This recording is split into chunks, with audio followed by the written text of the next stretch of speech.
Melissa, and I'm here to talk about my hands-on research assignment for my English 102 class.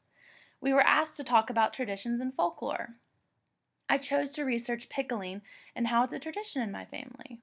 I interviewed my grandmother and mother because they both pickle. My great-grandmother actually taught my grandmother how to pickle, and my grandmother actually taught my mother. That's why I consider it a tradition in my family. My first interview was with my grandmother. She lives in rural Arkansas, and during the interview, she reminisced about the days of her childhood growing up on a farm.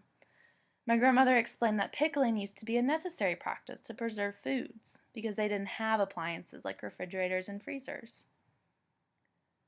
I was also surprised to learn that my grandmother did not use recipes back then. She said it was just out of our heads. My mother taught us what to do. The oral passing of information is common when it comes to traditions, and I found that part really cool and interesting. I also asked my mother about canning in her childhood, and she remembers my grandmother canning for her and her siblings. It wasn't necessary during my mother's childhood, but it was something my mother was exposed to nonetheless. And my mother does have a recipe. My grandmother wrote out a recipe for my mother based on the one she was taught by my great-grandmother. And my mother still uses that recipe every summer to make dill pickles. They're so delicious.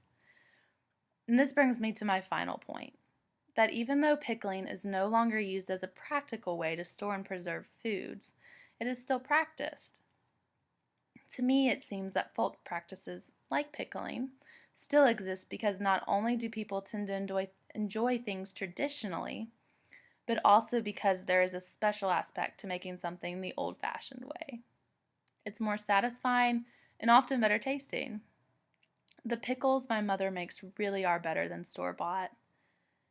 During the interviews, my mother and grandmother were very helpful, and I cherish the tradition that has been created through this folk practice. It is important to understand certain practices that are no longer common.